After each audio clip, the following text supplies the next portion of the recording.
Mais uma surpresa do Banco do Brasil no quarto trimestre de 2024? Isso é o que nós veremos hoje na apresentação do quarto TRI de 2024 do balanço do Banco do Brasil. Que bancão é esse, hein, pessoal? Vamos lá. Será que foi melhor do que o mercado previu ou em linha? Antes de começarmos, um ponto importante, aviso sempre bom lembrar que isso não é recomendação de investimento, é puramente educacional. Não sigam a minha carteira, nada que eu tenho, porque eu posso ter comprado em preços diferentes, em outro momento, e copiando a carteira das outras pessoas, sem pensar, sem ter uma estratégia, é a receita para você se dar mal. Então vamos lá, sem enrolação.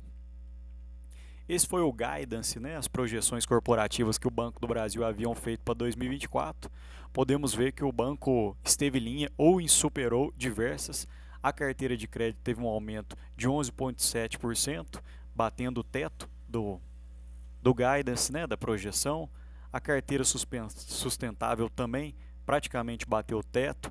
A margem financeira ficou muito boa, ficou em linha com o esperado, em média. A provisões para devedores duvidosos também ficou em linha, né, em média. As receitas de prestação de serviço ficaram um pouco abaixo, mas nós vamos ver que a carteira de empresas do Banco do Brasil aumentou e superou as expectativas. As despesas administrativas, esse é um ponto muito bom do Banco do Brasil, que você diminuindo as suas despesas administrativas, você aumenta a sua eficiência. E o lucro líquido ajustado ficou em 38 bi, muito bom, num ano bem desafiador para o Banco do Brasil, porque devido às chuvas do Rio Grande do Sul, houve muita inadimplência do agronegócio e mesmo assim o Banco do Brasil conseguiu crescer bem. Então vamos lá, o lucro líquido ajustado, houve um crescimento tri por tri e também um crescimento anual. Perceba que o retorno sobre patrimônio líquido, que é o ROI, é um dado muito interessante para se olhar nos bancos, pessoal. É um dado que o mercado olha muito. E esse índice, apesar dessa leve queda, ainda está um índice muito elevado, muito bom do Banco do Brasil de 21,4. E surpreendendo a todos, né? O lucro aumentou muito, o lucro líquido de 2023 para 2024 em 6,6%, conforme eu disse, com vários desafios. A margem financeira bruta também houve um incremento de 11,2%. Perceba na lateral do slide, pessoal, que tem a projeção do Banco do Brasil e na grande maioria houve uma surpresa positiva para o ano que era para ser um ano relativamente tranquilo de crescimento, mas houveram os desafios. 11,2% na margem financeira bruta, uma margem muito interessante. Você vê que houve o crescimento tanto com a margem de clientes quanto do mercado, não apenas de pessoa física, mas com o mercado também. A carteira de crédito também foi ampliada. Esse é um ponto interessante de verificar, que é o índice de inadimplência.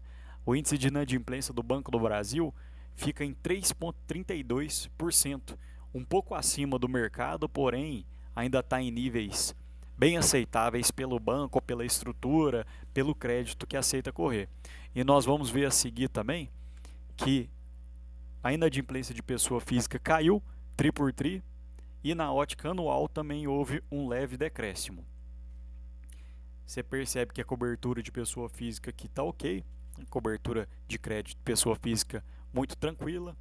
A carteira de crédito de pessoa jurídica esse foi o grande ponto do quarto TRI de 2024 do Banco do Brasil. Perceba que houve um crescimento de 18% na carteira de pessoa jurídica. Foi um crescimento muito substancial, 20% de grandes empresas, micro e pequenas empresas 6,7% e do governo mais 30%. Perceba, pessoal, que o Banco do Brasil é um banco muito rentável, é um bancão. O pessoal acredita que só porque é um bancão já estável não tem crescimento, mas perceba que ano após ano o Banco do Brasil vem calando a boca do pessoal que acha que é estatal, que não vai crescer, que é muito problema, mas o Banco do Brasil vem fazendo uma gestão muito interessante. A inadimplência de pessoa jurídica, perceba que é um pouco menor que de pessoa física. Então, os bancos preferem, de certa forma, emprestar para empresas porque sabem que receberão, a probabilidade de receber é muito maior. E essa foi a surpresa, entre aspas, negativa, que foi o agronegócio, que teve um ano muito desafiador, mas perceba que até tri por tri, tanto na ótica anual, o Banco do Brasil teve um crescimento. Porém, o indicativo negativo aqui seria a inadimplência, que cresceu de dezembro do ano passado de 0,96 para 2,45. Então, veja que mais que dobrou a inadimplência. Esse é um ponto, de certa forma, negativo. De certa forma, não, né? É um ponto muito negativo para as empresas, porque significa que os clientes do agronegócio não estão dando conta de pagar nesse momento, né? O momento onde a crise hídrica veio com força, principalmente do início para o meio do ano. Então, de tempos em tempos, acontecem esse tipo de situação.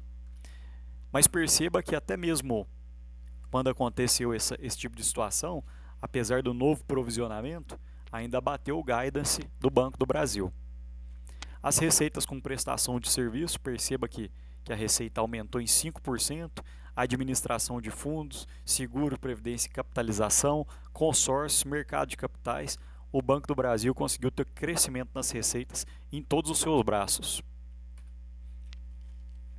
A despesa administrativa, apesar desse leve crescimento, perceba que as despesas administrativas vieram num tom muito menor do que as receitas. Então esse é um ponto muito positivo.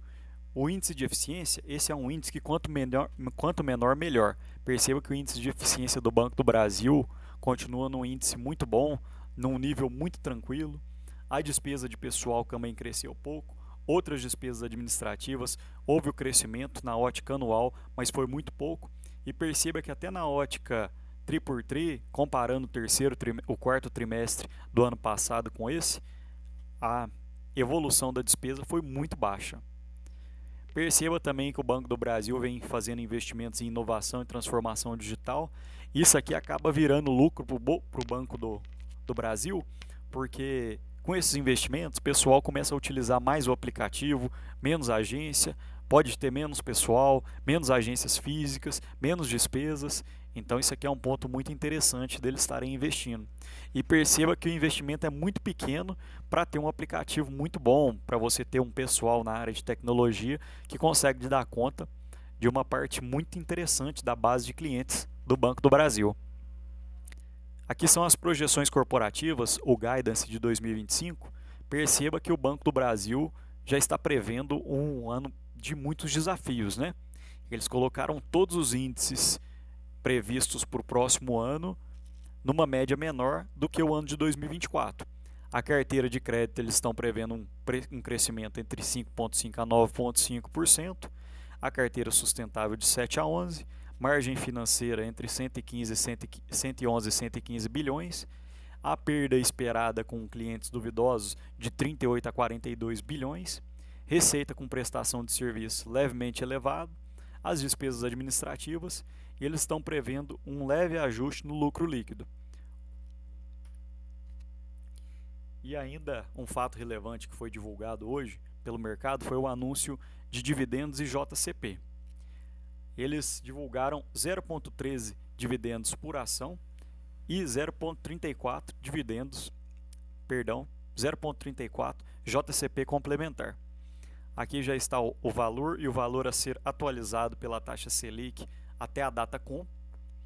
Então, o Banco do Brasil realmente está sempre superando a questão de dividendos e JCP, que é algo muito positivo, porque muitas vezes as empresas preferem reter o lucro para tentar crescimento, apostam em projetos duvidáveis, a gente não acredita, acabam comprando coisas que o acionista normalmente não compraria.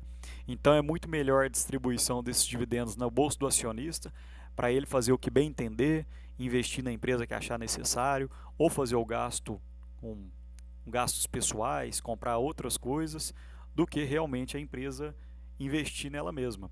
É lógico que existem algumas empresas que conseguem fazer isso com maestria, principalmente empresas de fora, perceba a Amazon, o Facebook, que pagam pouquíssimos dividendos e conseguem ter um crescimento muito grande. Porém, não são todas as empresas que conseguem fazer isso. É interessante botar dinheiro no bolso do acionista, que ele vai saber fazer o que bem entender. E aqui só uma reflexão, atualmente eu possuo 2.800 cotas do Banco do Brasil, com esse dividend yield junto com o JCP de 0,47, eu espero receber numa tacada só R$ 1.316.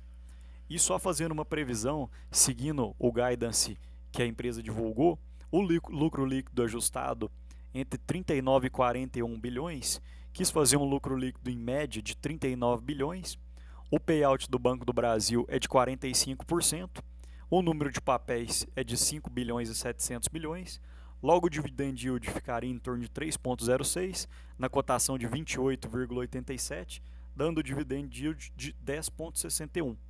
Perceba que para o ano inteiro de 2025, como eu tenho 2.800 ações, o dividend yield de 3,06, eu posso receber R$ 8.568. Uma quantia bem sustentável, bem legal, que eu posso pegar, reinvestir ou comprar novas ações para ficar girando a bola de neve e fazer um crescimento cada vez maior. E o Banco do Brasil é um banco tão interessante, tão inteligente, que ele literalmente já te dá o ouro, já te dá tudo que você precisa saber. Já te dá a data do anúncio do próximo dividendo. Serão 8 anúncios. Perceba que a frequência de anúncio do Banco do Brasil é enorme. Serão 8 anúncios entre JCPs e dividendos que o Banco do Brasil realiza. É uma quantidade muito substancial. Não são todas as empresas da Bolsa que conseguem fazer essa frequência, né? Isso é quase um fundo imobiliário. Então, pessoal, por hoje é só. Espero que vocês tenham gostado do vídeo. Realmente, a gente percebe que houve uma quebra de expectativa no mercado em relação ao Banco do Brasil, levemente acima o que o pessoal estava esperando com o que foi entregue. Banco do Brasil sempre surpreendendo positivamente. Então, comenta qualquer coisa, pessoal, curte para mim o vídeo e comenta o que vocês querem saber nos próximos vídeos. Muito obrigado.